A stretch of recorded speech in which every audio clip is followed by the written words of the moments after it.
to their futures. Soldiers speak out. I just want to welcome all of you to Portland, Oregon. I hope you come back. I'm looking forward to the next year's convention in Miami. I was introduced to Brian Wilson on September 1st, 1987. And then I was introduced to him again in Arcata around 2003. I was visiting a friend of mine in a hospital he was a Marine, who was having, he had surgery on his neck, and I was in his room, and the news came on, and TV was on, and so we were, watching the news, and all of a sudden it came on that a veteran demonstrating on the tracks in Concord, California, had been run over by a train. And at that point, I really lost it. I became so distraught that I had to leave the hospital. And what I did is I walked up to the Vietnam Veterans Memorial here in Portland, Oregon. It was not quite finished yet, and I spent about an hour just walking around and around and around, And it's interesting how things come full circle with the person I was visiting, as a friend of mine by the name of Dave. And Dave just recently had a brain aneurysm and almost died. And he was in the ICU for about 3 weeks, and I was up there, and they didn't think he was going to live. And well, he pulled through. And then about a month ago, Dave and I were driving around in my car, and I said, "Dave, you got to meet Brian Wilson." I said, it's interesting because, I was visiting you 24 years ago when Brian got run over. So I took Dave, my friend Dave, over to see Brian, and Brian's book had just recently come out, and so he signed a book for Dave. And so I took a picture of the two of them standing next to each other. And it was just interesting how that kind of came full circle for me, that both of them had near-death experiences, and here they were meeting for the first time. So the second time I met Brian, which was actually the first time I met Brian, in the flesh, was I was invited to go down to Arcata, California, and he had a conference down there. And so I met him and actually spoke at the conference in 2005, but I actually met him in probably 2003. And so he and I have been really close friends, and we've processed a lot of things. He uses a lot of emotional language, which of course is what I have to do in order to survive. We've spoken in a number of events here, other conventions and high schools. And I'm going to leave you with this. It's probably the most succinct thing I can say about Brian Wilson.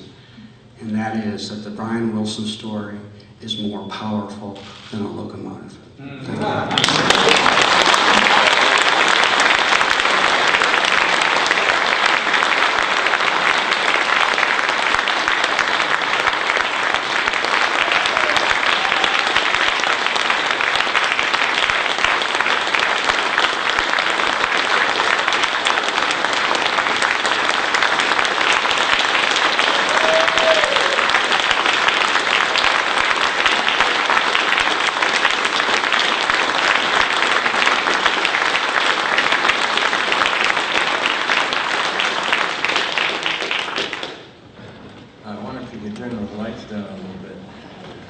Thank you. Thank you for having me at the convention as a speaker. I've just finished my first leg of a book tour, 24 talks between Portland and San Francisco, actually in Monterey, mostly on my hand cycle, which is how I prefer to travel, slow and fully engaged at every step of the way. And I actually never know quite what I'm going to say, and I hope that in the short time I have to speak to you today, I am able to be coherent in trying to get to explain what I mean by going AWOL from the American way of life, which is what I titled the talk, which was my first working title of my memoir before it became Blood on the Tracks. I'd like to start by reading a short piece from the Declaration of Independence that was written on July 4th, was concluded on July 4th, 1776. And I've looked at this passage many times since I got back from Vietnam. It said, "The present King of Great Britain has excited domestic insurrections amongst us and has endeavored to bring on the inhabitants of our frontiers the merciless Indian savages whose known rule of warfare is an indistinguished destruction of all ages, sexes, and conditions." And less than 3 years later, in 1779, Continental Army Supreme General George Washington ordered General Sullivan to eradicate the Iroquois threat in central New York State with these words, May 31st, 1779. "The expedition you are appointed to command is to be directed against the hostile tribes of the 6 nations of Indians with their associates and adherents. The immediate objects are the total destruction and devastation of their settlements and the capture of as many prisoners of every age and sex as possible. It will be essential to ruin their crops now in the ground and prevent their planting more. You are to lay waste all the settlements around with instructions to do it in the most efficient manner that the country may not be merely overrun but destroyed. But you will not by any means listen to any overture of peace before the total ruinment of their settlements is effected. Our future security will be in their inability to injure us and in the terror with which the severity of the chastisement they receive will inspire them." Now it turns out that about 163 years later, I was born in Geneva, New York on July 4th, 1941. Geneva, New York was the headquarters for the Seneca Nation when they were wiped out in 1779. It was called Canada Saga at the time. I didn't know this history until I became a history student after I got out of the military. In 1969, when I was in Vietnam, I walked through 5 villages in 1 week in April. In the Mekong Delta, all of them had been bombed and napalmed. Everybody in those villages was either dead or almost dead. All of them napalmed. Half were children, most were women, some elderly, but mostly women. And so I go back and look at our founding document and realize that we were referring to these Indians as savages. And when I was in those villages in Vietnam, I recognized that I was part of the savages. I had it all wrong. As most of us had been conditioned to understand our history, I was a savage, and I was looking at people who were living in their villages when they were bombed. 9,000 miles from my farming community in upstate New York. So from that point on, I have been trying to figure out why it's so easy to be obedient. Be obedient to orders that are so absurd, so criminal, so beyond the pale. My book, Blood on the Tracks, is a description of, I'd spent 8 years writing it, trying to write it. And it's a description of what I've learned on this journey of trying to understand why it's so easy, how it's so easy. And it's been easy for a long time, many millenniums. But I was not happy to accept the fact that, yes, I was drafted at the age of 25. I went in the military for 4 years instead of 2 because I enlisted in the Air Force rather than go in the Army or the Marines. And I was all for the war, but I was what at that time would be called a chicken hawk. I was a hawk on the war, but I was a chicken. I didn't really want to fight in the war. I'd rather stay in graduate school. where I was when I was drafted. And so I had no reason to oppose going in, no political or philosophical reasons for opposing, so I enlisted. And it was just fluke, I think, fate, that I was assigned. After 2 years at Headquarters Air Force, I was assigned to be in a special new program the Air Force set up. They called it their Ranger Force, trained at Fort Campbell, Kentucky. And I was a second lieutenant, first lieutenant actually at the time. And little did I know that I'd be going to Vietnam to protect air bases, to protect planes, fighter bomber planes who were going to be bombing these villages, and then being asked to go and assess the success or failure of these bombing missions with on-site inspections. Well, it did radically change my life, and for that I'm very thankful.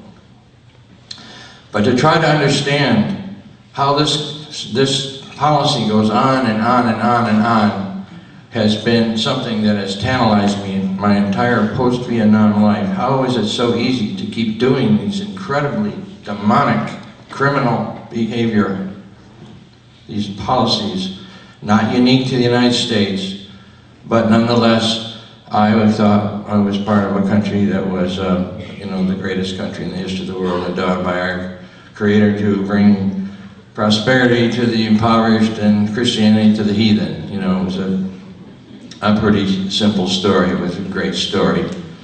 Of course, it was all a lie. So in my process, I've done a lot of reading, I've done a lot of studying, I've gone to a lot of countries, I've talked to a lot of people, trying to understand who I am, who we are as a people, what's the history of the human condition, how have we evolved to this point or devolved to this point. And so I can go through the brief history that I think helped shape our thought structures, the way we think. You know, we've been in civilization for 5,000 or 6,000 years, all patriarchal, all vertical, all requiring obedience, whether they were classical empires or ecclesiastical institutions or nation states or now corporations. 300-400 generations. Unless you were lucky to be an indigenous person who escaped assimilation, 300 or 400 generations of learning to be obedient to the master, whether that master was a president that you elected, a king, or a dictator, to survive. You adapt. And so I was very well adapted and very well adjusted, and I was very content until I saw 700 or 900 people lying on the ground who I knew were more authentic than I ever was. And so, in understanding my own culture, this incredibly intense consumer culture, especially post-World War II, where we became consumers rather than citizens, I understood also that the first Revolutionary War, our Revolutionary War, which historian Stoughton Lynn called our first bourgeois revolution, where inherited property replaced inherited government, still the bias of property, still the bias of an oligarchic structure. And the second bourgeois revolution, the Civil War, basically wage slavery replaced chattel slavery, but the basic system remained intact. And so, over the years, I've been struggling and struggling and struggling to figure out what to do about it, how to unravel from it. And then to realize that, wow, we've been in an oil age for 100 years. It took 300 million years for these carbon deposits to form under the ground, and it took 100 years for us to take half of it out of the ground and put it in the air, water, and soil, which we call progress. And perhaps now, creating so many carbon molecules in the atmosphere, that we're going to have something worse than nuclear winter. All this arms race since World War II to preserve our way of life from what we called this monolithic enemy that was threatening our way of life, and we're discovering that our way of life itself is killing us. It's pretty absurd. We were fearful of course, naturally, of nuclear weapons and this proliferation of wars. But meanwhile, it's all there to protect a way of life that's incredibly consumptive as we continue to drive around and use our electricity almost endlessly as if it's all infinite. And yet we live on a finite planet. Finite is finite. There's limits, and we've been living as if there are no limits. And all of us are very much involved in this process. Looking more carefully at U.S. history, between 1620 and about 1890, I found at least 9,000 battles between either U.S. Army or the earlier versions of paramilitary settlers tracking down and killing Indians. 9,000 between 1620 and 1890. And since 1798, the Republic, we've invaded at least 560 times in over 100 countries. Since World War II, thousands of covert interventions. We've bombed 29 countries since World War II. We've had thousands of Navy hostile port calls, threatening port calls all over the world. We now have a policy called full spectrum dominance.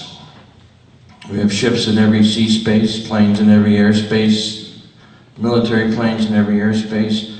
We have troops in 150 countries, not just 5 wars, but troops in 150 countries, and now I understand we have these special ops teams by the end of this year will be in 120 countries. Basically, they're assassination teams. What explains this? What explains this pattern? Well, we have about 4.6% of the population, but we consume somewhere between 25 and 35% of the world's resources. How does that happen? How do we maintain this disparity of consumption? Chomsky calls it the fifth freedom. You know about Roosevelt's 4 freedoms: freedom of speech, freedom of religion, freedom from want, and freedom from fear. But Chomsky says we don't pay much attention to those freedoms. The freedom that we really enforce is the freedom to pillage, rape, and exploit other countries to get what we want. When that's interfered with, we send in the Marines. We send the Marines to make sure we get our resources, we get our markets, and we get our labor at the price we want. That's how 4.6% of the world's population maintains its standard of living, its way of life.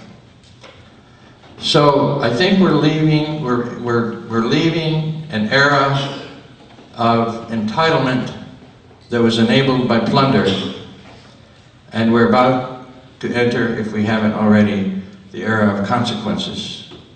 And the era of consequences is like the chickens coming home to roost. There's absolutely no way we can stop the chickens from coming home to roost. We either accept the fact that we need to look carefully at ourselves and our behavior and in some way participate in a transformation of our own consciousness, our own cultural ethos, if you will, or we just basically keep paying the consequences without understanding why things keep happening to us, such as 9/11, whether it was an inside job or not. The fact is, what happened on 9/11 is an example of what we've done to people all over the world for decades. So, the American way of life, you could call it also the Western way of life in general. It's a very consumptive way of life. It's the first world up until recently, when India and China is now adopting our model, becoming heavy consumers.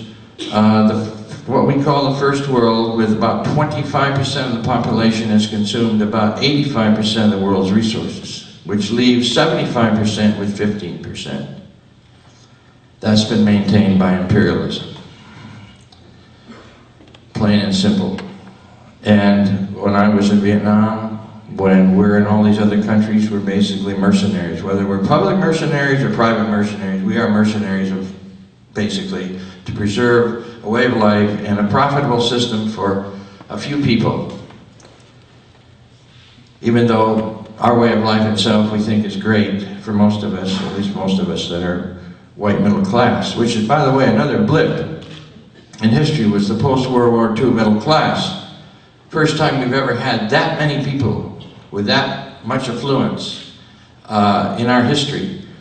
And so those of us who, practically everybody in this room, who was born and raised after World War II, or certainly was raised during the post-war period, we basically, our value was consumption. We were consumers. That was what it was about. We were now going to actually have the affluent life for many more people. And of course, the affluent life emerged during the Cold War. We called it the Cold War. But during the Cold War, when you look at all the wars that were really happening around the world under the guise of the Cold War, but not called wars, whether they were in Africa or in Latin America or in Asia, other than Korea and Vietnam, where a combined total of 10 million people were killed in those two conflicts, or those two wars.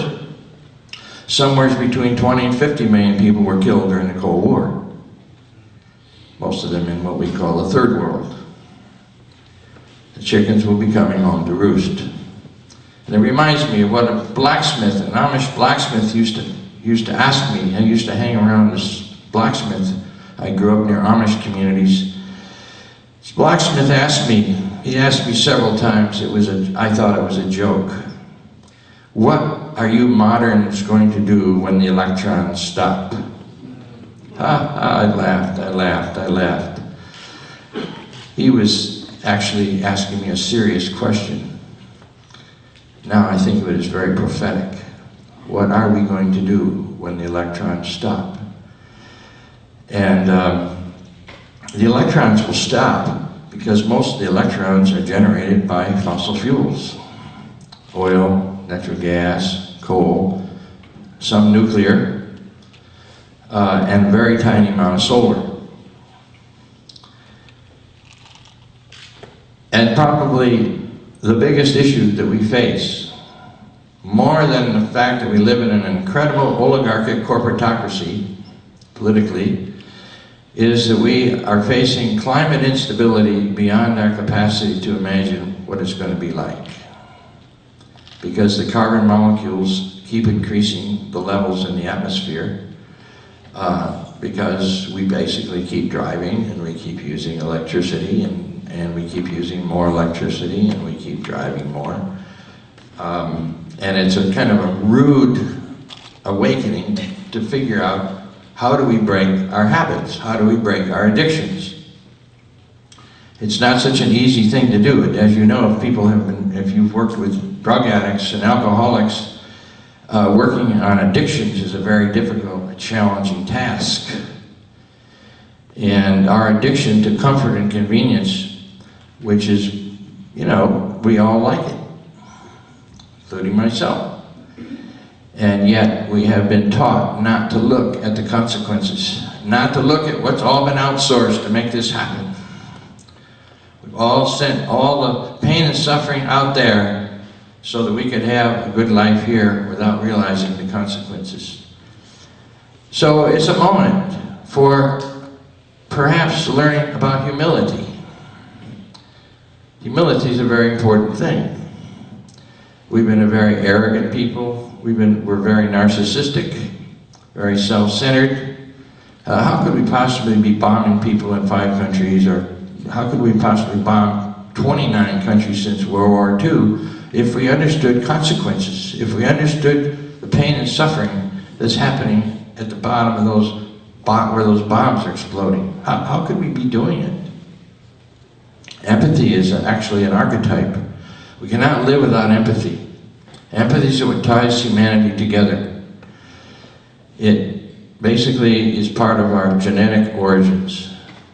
We are all connected, and we've been living from the neck up for a long time, as if we can live without feeling, without understanding the connections that the feelings tell us about the connections. And I come back to the story in this village, this first village I went in Vietnam. It was around April 12th or April 13th, 1969. It was in Vinh Long province. And I got out of my Jeep. I was with a Vietnamese lieutenant. And we got out of the Jeep and we went through this high grass. There was a lot of smoke coming behind the grass. And as I got through the grass, the first thing I heard was this loud roar to my right. And I looked, and it was what we would call a water buffalo on the ground with a 3-foot gash in its belly and a third of its skull gone. And it was just emitting this incredible roar. I was in shock. I turned to my left and started walking, kind of almost just in a shock. And there was smoke everywhere. The bombing had happened about, I was told, about 45 minutes or an hour before we got there. This was, it was around midday. There were bodies everywhere, and I walked as far as I could until I couldn't walk any further because the bodies were so thick in front of me. And as I looked down, I looked at this Vietnamese woman who had been holding 3 children. They were all blackened, but I saw the woman's eyes were open. And I bent over to look more carefully at her. I don't know why I did that. It was just, I was just kind of almost in a daze. And I realized the napalm had burned her eyelids and her facial skin off. But as I saw her eyes, it was like a lightning bolt went through me. And I was crying, and I think I was actually gagging. I had a handkerchief over my nose. And the Vietnamese lieutenant who was to my right asked me what my problem was. And I didn't have any idea of where this response came from, but I said, I'm looking at my family. And I had never, of course, thought like that before. It was a very it represented something that I think is an ancient archetype that was trying to work its way out. Of course, how absurd that I'm 9,000 miles from my village and their village looking at these people who have been destroyed. But it was in looking in that woman's eyes that I realized that we're all connected. That has never left. I call it irreversible knowledge.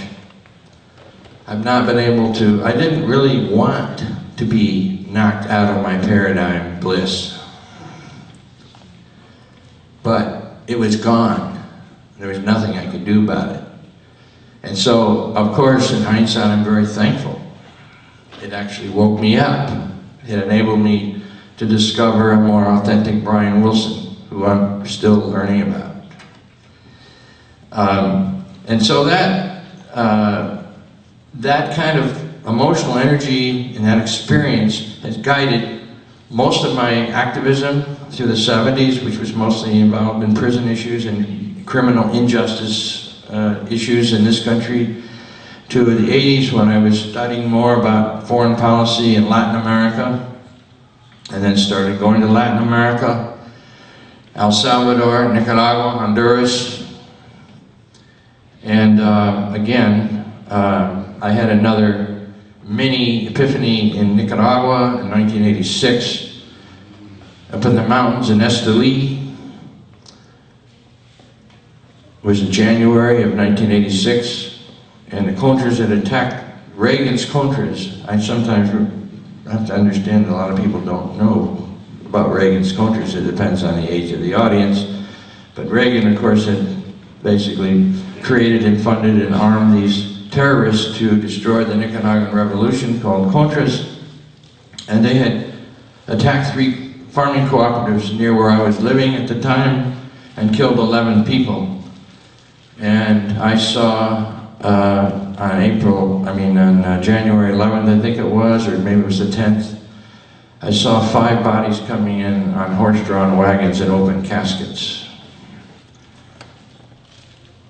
3 children, I think, and 2 adults, two women. And I started weeping.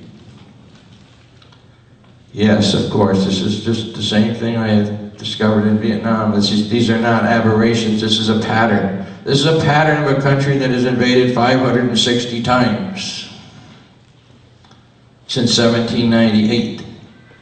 This is a pattern of a country that has launched covert interventions all over the world since World War II. This is a pattern to maintain a way of life and a notion about ourselves as an exceptional people. Very exceptional. Very exceptionally imperial. Very exceptionally consumptive. Very exceptionally selfish. Very exceptionally ignorant. And our nation needs to be ignorant unless we want to change the way we live, the way we think, the way we collectively organize, and the way we aspire to change our society. And so I come to the theme of the convention: resilience, resistance, and nonviolent revolution. And I should say, I recognize, and I think everybody here recognizes, that we live in an extreme oligarchic structure, which I referred to earlier as the bias was built into our constitutional convention and the Constitution, the bias of private property being more important than people. And it's just, even though we have expanded rights rhetorically in the law, we've always been a nation of men, not a nation of laws. And a nation of white men, primarily. And this has never been broken. This class structure and gender structure has never really been broken. We have not had a class revolution.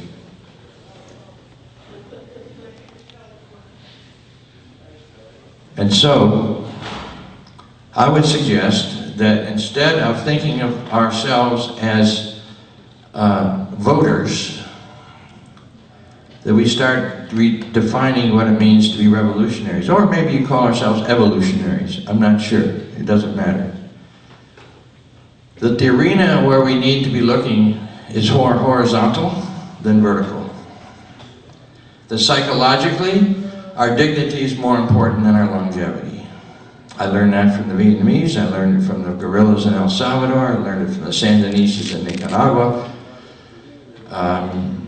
I've learned it from the Palestinians in the Gaza, where I spent a lot of time living in the camps, where every young Palestinian knew about Jack London's book, The Iron Heel. It was written in 1907. It asked me if I read Jack London's The Iron Heel. It predicted what was going to happen to the Western democracies. 42 years before Orwell's book, 1984, it was written in 1949. I hadn't read The Iron Heel, but all the Palestinians had read it. It was pretty amazing. So of course when I came home, I read The Iron Heel. So, and by the way, when I was in those camps, I often sat up all night talking to the Palestinian young people. And I'd have my stumps hanging over the back of a chair with my legs off, and they would just caress my stumps. Because many of them had stumps. And it was very unique for them to be able to actually caress a Westerner's stumps. Somebody that had stood up to the Yankee imperialism. imperial machine in the United States. So, resistance to me would be withdrawing support from the system, not further legitimizing it. And systematic obstruction, such as we saw in Tahrir Square and in Tunisia. However, that requires, I believe it requires a misery index that we haven't hit yet. There is a call for an occupation starting in Washington on October 6th. I'm sure some of you know about that.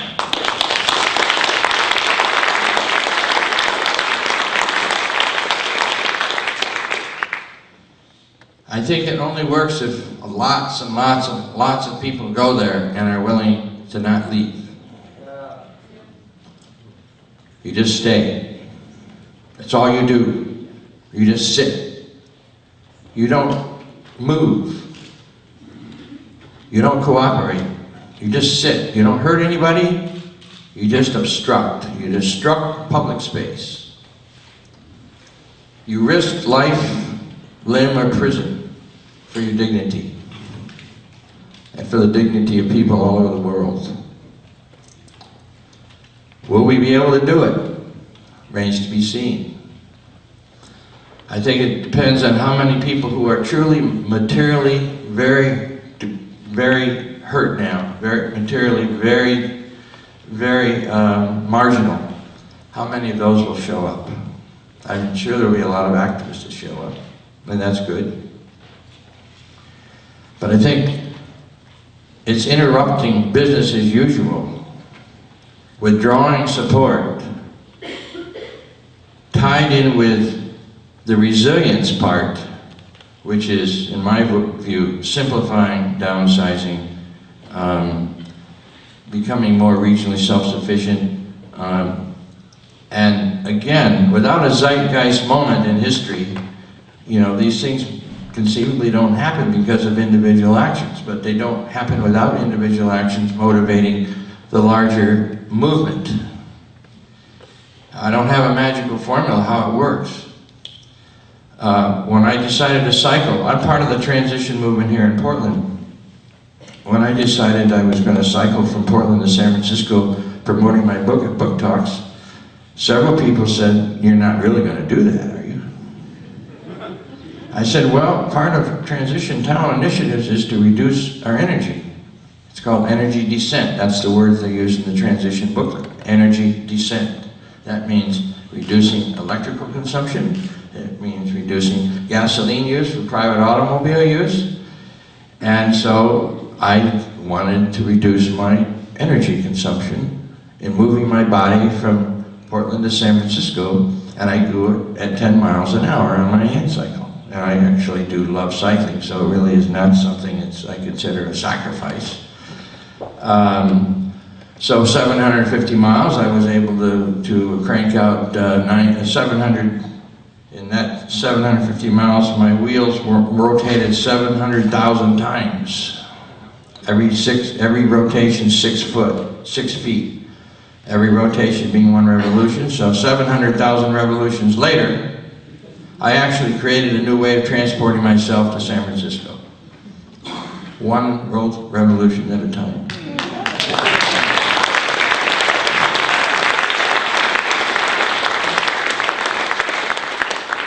So we're facing these three huge crises: climate instability, resource depletion, and the collapse of our whole fiscal system, built on hot air and imperialism, basically. Resource depletion, simply we live in a finite world. We've been living as if it's infinite. So resilience is simplifying, starting to think about local autonomy, less and local, contraction, relocalization, conservation. These are just concepts to help guide maybe our changed thought structure. Do we want to continue to support an oligarchic structure? Even in Wisconsin, where there's 6 recall elections, I think, maybe more right now, the right-wing money that's going in to thwart the recall elections themselves is going to make the recall elections very questionable. So We live in an incredible oligarchic structure that owns the whole political process. They make huge amounts of money on the wars. They'll keep the wars going no matter what. We could stop one war and they'll have another war, because they make money on it. It's basically a huge money-making operation. It's perhaps more, the cabal, the military-industrial cabal, perhaps is more significant than the geostrategic resources themselves. They make money, and it's a huge momentum machine, and they own the whole process. The question is, will we rescue or recover our humanity? And I suggest, in order to recover our humanity, we have to separate ourselves from the nation-state citizenship model, and we have to be able to begin doing what they did in Argentina after the currency collapse in 2001. The whole middle class was wiped out in 3 days. The entire middle class of Argentina was wiped out. They went to the streets not knowing what to do. They started banging on pots and pans. The next thing they knew, they're in conversations. What are we going to do? What are we going to do? What are we going to do? The next thing they know, they're taking over the health clinics, the schools, and the factories. They call it horizontalism, where they begin. They also call it rhizomatic. It goes like this. It goes horizontal and it starts sprouting everywhere from the bottom, really from the bottom. That's resilience. Learning to discover that we are capable of being responsible for our own interaction with one another. We're wired socially. We're absolutely wired as a genetic species socially. We have to cooperate to survive. We have to discover empathy. It's already in us. It's part of us. It's part of our evolutionary structure for 5 or 6 million years. So resistance, withholding support,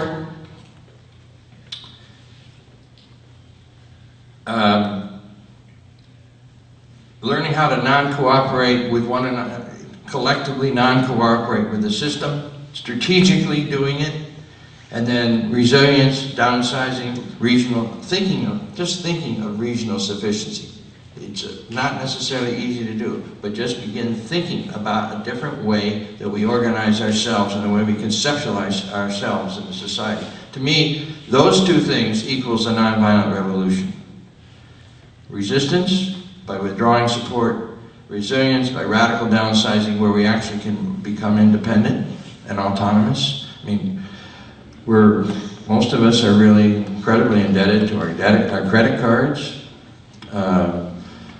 Our lifestyle is very costly. I don't have a formula about how do people jump out of the box or begin thinking about it, but I do think that if we don't jump out of the box, we will be destroyed by our own way of life and by the policies that are required to maintain our way of life, which will create more chickens coming home to roost all the time.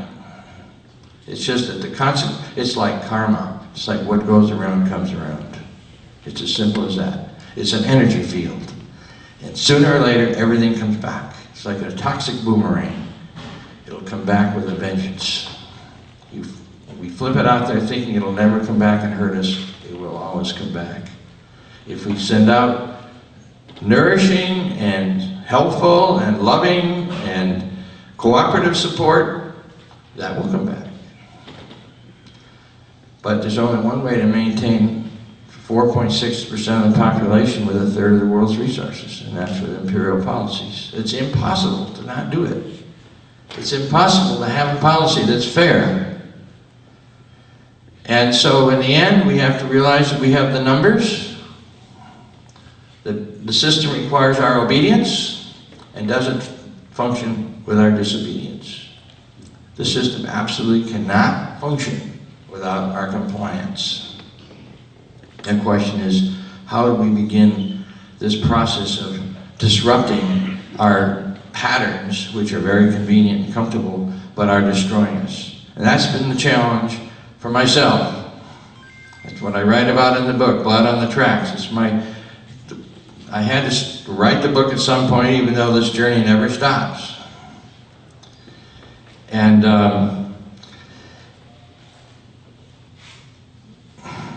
it took me 8 years to write that book, and I realized that I'll never be done writing the book, so I just had to finally decide I gotta stop at some point and get the book out, because I know my journey hasn't stopped. I'm still learning. I'm still learning how to be disruptive. I'm still learning how to be creative. I'm still learning how to be a cooperator with other people in saying no, but we do need to cooperate with one another. Cooperation is essential, as is empathy. So I think that we don't give ourselves enough credit for what we can imagine as a new way. We are basically, we've been very conditioned. We've been conditioned to be competitive rather than cooperative. We've been conditioned to be acquisitive rather than inquisitive, meaning we learn to acquire things. It's been one of the indicia of success in our society, rather than being inquisitive and curious and questioning. And we're very individualistic rather than community-oriented, for the most part. That's been our conditioning. And those go completely against our nature. Learning to adapt to this system requires us to go completely against our nature. Wow. I had to discover I went completely against my nature to be successful. You know, my first case in law school, after I was out of the military, passed the bar in DC. I was not a very highly motivated law student by that time, but I finished law school, passed the bar, my first case. The bailiff came in, of course, before the judge and says, "Everybody rise!" Wow. I wasn't going to rise. After all that study in school, all those cases I briefed in law school, my first case, and the judge sees that I'm a new lawyer, and he calls me up to the bench and says, "Son," he was very polite, "son, the protocol of the court is you'll rise when the judge ended." I said, "Yes, Your Honor," because I wasn't intending to create a problem. Well, that happened 2 more times in a week. And it wasn't something that I really was even proud of. It was a very visceral, bodily response that did not want to actually spend any energy to stand up when the judge walked in. Despite the fact that my head just said, "You gotta do it. If you're gonna be a lawyer, you just learn to do it. You don't have to like it." Well, for whatever reason I learned I had a body wisdom that knew more than my head. It knew not to automatically defer to any authority figure, ever again.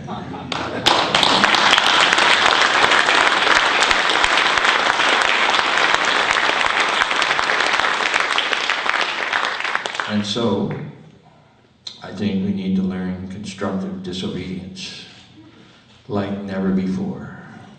We need to learn about cooperative obstruction of public spaces like never before. And the reason is that the stakes are really high. Our survival and our future requires us to actually radically depart from the way we've been conditioned to think and act. And I call that the nonviolent revolution. It's awaiting to happen.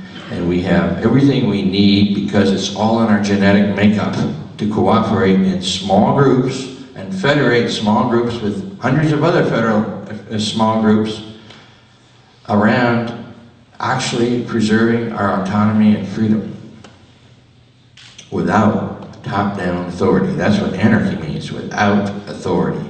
Without authority from above.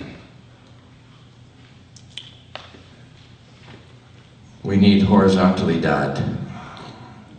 We need dignity. Longevity without dignity is meaningless. Dignity requires taking risks. But again, the stakes are very high. Our survival is at stake. So I end with the And I'll take questions and answers. I haven't talked, of course, about the train, which people often want to know about, but I again conclude with the question the Amish blacksmith asked me. What are we moderns going to do when the electrons stop? This will be our test. How well we are as a species, how well we cooperated, how well we discover our imagination to actually rediscover what it's like to be really free and really responsible and really understand the consequences of our actions. Then we will truly be free. Thank you.